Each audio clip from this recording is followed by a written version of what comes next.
Defence එකේදී ඕගොල්ලෝ කරන වැරද්දක් තමයි බෝල එනකොට ඕගොල්ලෝගේ ඔළුව නෙමෙයි ලීඩ් කරන්නේ කකුල.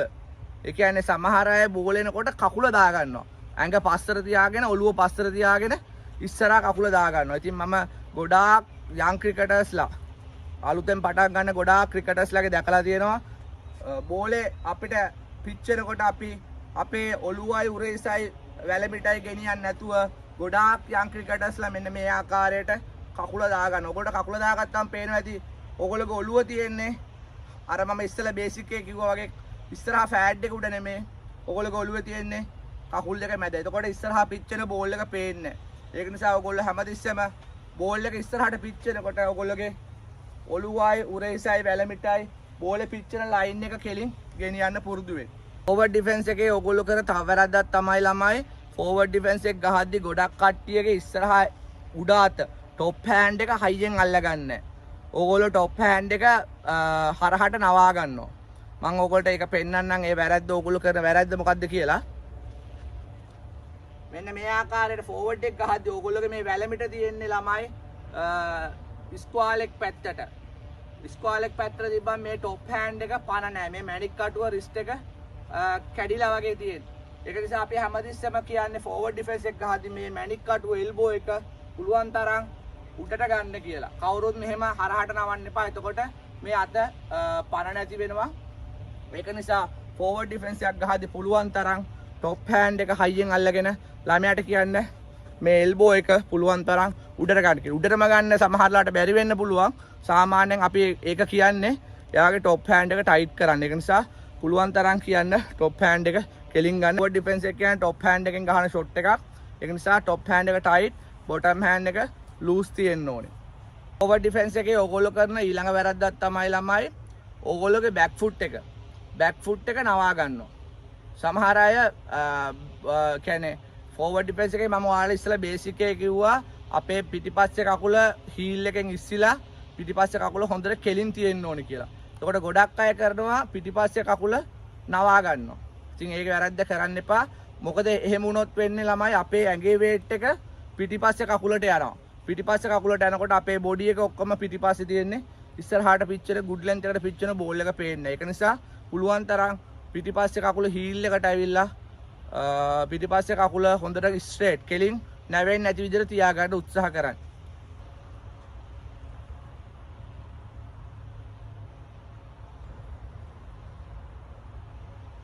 වැරද්ද තමයි ළමයි ෆෝවර්ඩ් ඩිෆෙන්ස් එකේ ඕගොල්ලෝ කරන බොටම් හෑන්ඩ් එක ටයිට් අල්ලනවා. බොටම් හෑන්ඩ් එක තදර අල්ලනවා. ඒ කියන්නේ බැට්ස්මන්ගේ යට අත තදර අල්ල ගන්නවා. එතකොට ළමයි ෆෝවර්ඩ් ඩිෆෙන්ස් එකේදී අපිට යට අත තදින් ඇල්ලුවොත් අපිට ගොඩක් දුරට ළඟ ඉන්න ෆීල්ඩර්ස්ලට නැත්තම් ස්ලිප්ලට කැචර්ස් යන්න පුළුවන්. ඒක නිසා අපි පුළුවන් තරම් කියන්නේ යට අත ලූස් කරලා සොෆ්ට් එකට අල්ලලා පුළුවන් තරම් ෆෝවර්ඩ් එක සොෆ්ට් හෑන්ඩ් ගහන්න කියලා කියන්නේ උඩ අතින් ගහන්න කියලා. සමහර බැට්ස්මන්ලා ඉන්නවා යට අත තදින් අල්ලලත් ෆෝවර්ඩ් ගහනවා. ඒගොල්ලෝ මම අර කිව්වා වගේ ඇඩ්වාන්ස් ප්ලේයර්ස්ලා ජූනියර් ක්‍රිකටර් කෙනෙක් නම් පුළුවන් තරම් টপ හෑන්ඩ් එකෙන් ෆෝවර්ඩ් එක ගහන්න, බොටම් හෑන්ඩ් එක ටයිට් අල්ලන්න එපා. එහෙම වුණොත් ෆෝවර්ඩ් ඩිෆෙන්ස් එක ඉස්සරහින් ඉන්න ෆීල්ඩර්ස්ලට කැච් එක යන්න පුළුවන්. ගොඩාක් ඔය බැට් එක උඩ අතින් යට තදකින් අල්ලනකොට තමයි ඔය ගොඩක් දුරට පුෂ් වෙලා ඉස්සරහින් ඉන්න ෆීල්ඩර්ස්ලට කැච් යන්නේ. නැත්තම් ස්ලිප් එකට කැච් යන්නේ. ඒ නිසා පුළුවන් තරම් බොටම් හෑන්ඩ් එක පුළුවන් තරම් ලූස් එකට අල්ලන්න. ෆෝවර්ඩ් ඩිෆෙන්ස් එකේ ඕගොල්ලෝ කරන ඊළඟ වැරද්ද තමයි ළමයි ෆෝවර්ඩ් ඩිෆෙන්ස් එකක් ගහලා පිටිපස්සේ කකුල කරකවනවා. ඒ කියන්නේ සාමාන්‍යයෙන් අපි ෆෝවර්ඩ් ඩිෆෙන්ස් එකක් ගහද්දී හරහට තමයි පිටිපස්සේ කකුලේ ඇඟිලි ටික තියෙන්න ඕනේ. කෙලින් අතර හැරෙන්න බෑ. එතකොට ගොඩක් අය කරනවා ෆෝවර්ඩ් ඩිෆෙන්ස් එක ගහද්දී පිටිපස්සේ කකුල හරව ගන්නවා. ඇඟිලි පහට මෙනවා. සාමාන්‍යයෙන් අපි කියන්නේ පිටිපස්සේ කකුල මහපට ඇඟිල්ලට ඇවිල්ලා ඇඟේ වේට් එක ඉස්සර කකුලට දෙන්න කියලා. සමහර කට්ටිය කරනවා ෆෝවර්ඩ් ඩිෆෙන්ස් එක ගහද්දී පිටිපස්සේ කකුල ඇඟිලි පහෙන්ම රොටේට් කරනවා. එතකොට වෙන්නේ ළමයි අපිට ගොඩක් දුරට ස්ලිප් එකට හරි LBWs බෝල්ඩ් වගේ අවුට් වලින් අවුට් වෙන්න පුළුවන්. ඒක නිසා පුළුවන් තරම් ඔයගොල්ලෝ සයිඩ් ඔන්ම බැට් කරන්න පුරුදු වෙන්න ෆෝවර්ඩ් ඩිෆෙන්ස් එක ගහද්දී. කවුරුත් ෆෝවර්ඩ් ඩිෆෙන්ස් එකේදී කකුල රොටේට් කරන්න යන්න එපා. ඒකත් ගොඩක් අය මම දකිනවා ෆෝවර්ඩ් ඩිෆෙන්ස් එකේදී කරන වැරද්දක් විදියට. ෆෝවර්ඩ් ඩිෆෙන්ස් එකේ ඔයගොල්ලෝ කරන තව වැරද්දක් තමයි ළමයි ඔයගොල්ලෝගේ බැට් එකේ ෆේස් එක පොළොව පැත්තට ඇන්ගල් කරන්නේ නැතුව බැට් එකේ ෆේස් එක පොඩ්ඩක් උඩ පැත්තට තියෙනවා. එතකොට වෙන්නේ ළමයි අර මම ඉස්සෙල්ලා කියපු දේම තමයි ළඟ ෆීල්ඩ්ස් හදන්නෙත් දැම්මොත් දැන් මම සාමාන්‍යයෙන් මැච් එකක් ගහද්දි මම බැට්ස්මන් කෙනෙක් ෆෝවර්ඩ් එක ගහන විදිය සාමාන්‍යයෙන් බලලා මම එයා සාමාන්‍යයෙන් බැට් එකේ ෆේස් එක කෙලින් අතර හරවනවා නම් මම කරන්නේ කැප්ටන්ට පණිවිඩයක් යවලා ළඟ ඉන්න දෙන්නෙක් හරි එක්කෙනෙක් හරි දාලා ස්පිනර් කෙනෙක් ධම්මලා ළඟ ඉන්න එක්කෙනාට කැච් එක ගන්න ප්ලෑන් එකක් හදලා දෙනවා. ඉතින් ඒක නිසා ෆෝවර්ඩ් ඩිෆෙන්ස් එකේ ඔයගොල්ලෝ කරනවා නම් ළමයි බැට් එකේ ෆේස් එක පොළොව පැත්තට තියන්නේ නැතුව උඩ අතර තියෙනවා නම් ඒ වැරද්ද හදාගන්න. ඉතින් මම ඔයගොල්ලෝට මේවට දැන් ඩ්‍රිල්ස් කියලා දෙනවා මේ වීඩියෝ එකේදී. ඒක නිසා වීඩියෝ එක ඉවරනකම් බලන්න. ෆෝවර්ඩ් ඩිෆෙන්ස් එකේ ඊළඟ වැරද්දක් තමයි ළමයි ඕගොල්ලෝ බැට් එකේ ෆේස් එක වහනවා. ඒ කියන්නේ ෆෝවර්ඩ් එක ගහද්දි අපි ෆුල් ෆේස් ගහන්න ඕනේ බැට් එකෙන්. බෝලෙට මුළු මූණතින්ම ගහන්න ඕනේ. සමහර අය කරන්නේ ෆෝවර්ඩ් එක ගහද්දි බැට් එකේ ෆේස් එක වහනවා. එතකොට ගොඩක් දුරට බැට් එකේ එජ් එකේ වැදිලා කැචර්ස් යන්න පුළුවන්. ඒක නිසා අපි පුළුවන් තරම් ගුඩ් ලෙග් එකේ පිච් වෙලා බැට් එක ඇඟ ළඟින් ගෙනල්ලා ෆුල් ෆේස් එකෙන් ගහන්න පුරුදු වෙන්න. ගොඩාක් බැට්ස්මන්ලා ඔය වැරද්දත් මම දැකලා තිනවා කරනවා. ඉතින් ඔය එකත් හදාගන්න ළමයි. ෆෝවර්ඩ් ඩිෆෙන්ස් එකේ බැට්ස්මන්ලා කරන ලොකුම වැරද්දක් තමයි ෆෝවර්ඩ් ඩිෆෙන්ස් එක ගහද්දි අත් දෙක ගොඩාක් ඉස්සරහට ඈඩ් කරනවා. ඒ කියන්නේ අපි මම ඔයාලට කිව්වා බැට් එක නවත්තන්න ඕනේ ෆෑඩ් එකට වැඩිය පොඩ්ඩක් ඉස්සරහින් කියලා.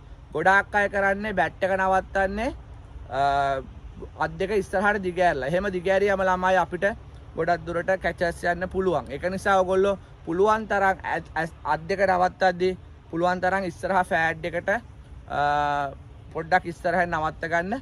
මම ඔයගොල්ලන්ට කියලා දෙන්නම් හරියටම අපි කොතනද බැට් එක නවත්ත ගන්න කියලා මම ඔයාලට දැන් පෙන්නන්න. ඕගොල්ලෝගේ මේ මිට අත් දෙක මැදින් මෙන්න මෙතනින් බලන්න. මෙන්න මේ හරිය. දැන් සමහර අය මෙහෙම අත් දෙක දිග ඇරියොත් ඕගොල්ලන්ට බැට් එකේ බලන්න වෙන්නේ අන්න අර පැත්තට තමයි මිට එන්නේ. එතකොට ඕගොල්ලෝගේ මිට මෙන්න මෙතනින් බැලුවොත් බිමට ඕගොල්ලන්ට පුළුවන් බෝල් එක බිමට ගහ ගන්න. මෙහෙම අත දිග ඇරියොත් ඕගොල්ලෝ ළඟ ඉන්න ෆීල්ඩර්ස්ලාට කැච් යනවා. ඒ පුළුවන් තරම් අත් දෙක ඇඟල ෆෑඩ් එකට වැඩිය පොඩ්ඩක් ඉස්සරහින් තියාගෙන මේ බැට් එකේ හැන්ඩල් එක ළඟින් බලන්න.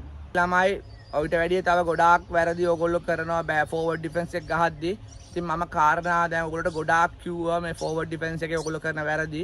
ඉතින් මේ වගේ වැරදි ඇත්තටම ගොඩාක් කට්ටිය මේ වගේ වැරදි ගැන වැඩි කතා කරන්නේ නැහැ. මම වීඩියෝස් ගොඩක් බලලා තියෙනවා. ඉතින් වැරදි ගැන කතා කරන්නේ ඒගොල්ලෝ බේසික් එක සහ මොකක් හරි ඩ්‍රිල් එකක් තමයි ඔයගොල්ලෝගේ වීඩියෝස් වලින් කරන්නේ. ඉතින් මට ඕනේ ළමයි ඕගොල්ලොට දැනුමක් ගන්න සහ කෝචස්ලාත් ගොඩක් අය මගේ දැන් වීඩියෝස් බලනවා. ඉතින් ඒගොල්ලොටත් සාමාන්‍යයෙන් ඔය ශ්‍රී ලංකා ක්‍රිකට් එකේ අපේ ලෙවල් 0 ලෙවල් 1 කරන කෝචස්ලාට ගොඩාක් එරර්ස් ගැන කතා කරනවා අඩුයි. ඉතින් ලෙවල් 2 එක වගේ කරන කෝචස්ලාට තමයි ගොඩාක් එරර්ස් ගැන කතා කරන්නේ. ඉතින් මටත් පොඩ්ඩි දෙයක් ඒගොල්ලොටත් දැනුමක් එන විදිහට තමයි මම මගේ වීඩියෝස් ටික හදන්නේ. එතකොට ඒගොල්ලොටත් පුළුවන් මගේ වීඩියෝස් ටික බලලා ළමයින්ගේ එරර්ස් ගැන ස්කෝලවල් වලට ක්ලබ් වලට ගිහිල්ලා එරර්ස් හදන්න. ડોක්ටර් කෙනෙක් ළඟට යනවා නම් අපි ડોක්ටර් ළඟට ගිහිල්ලා අපේ ලෙඩේ කිව්වම ડોක්ටර් කරන්නේ අපිට බෙහෙත් දෙන එක.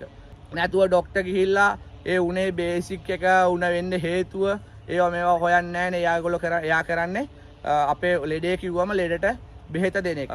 ඒ වගේ තමයි මම කෝච් කෙනෙක් වුණාම මම හැමතිස්සෙම බලන්නේ ළමයාගේ එරර්ස් එරර් එකක් තියෙනවා නම් ඒ එරර් එක ෆික්ස් කරන්නේ කොහොමද? ඒ එරර් එක ෆික්ස් කරන්න මොනවද කරන්න ඕන ඩ්‍රිල්ස්. ඉතින් ඒකයි මම ඇත්තටම බලන්නේ. මොකද එතකොට තමයි අපිට හොඳ ක්‍රිකටර් කෙනෙක් අපිට හදාගන්න පුළුවන්. ඒ වගේම තමයි සමහර පොඩි දරුවෝ එනවා අපි ළඟට කිසිම දෙයක් දන්නේ නැති දරුවෝ.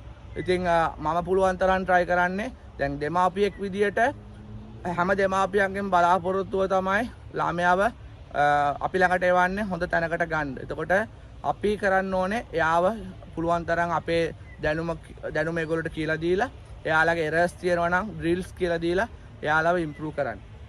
ඉතින් මම හිතනවා මම මේ කියපු එරර්ස් ටික ඕගොල්ලෝගේ ප්ලේයර්ස්ලාත් කරනවා ඇති කියලා. ඉතින් ඒවා ටික මේ වීඩියෝස් බලලා ඕගොල්ලන්ට පුළුවන් ඒ එරර්ස් ටික හදාගන්න.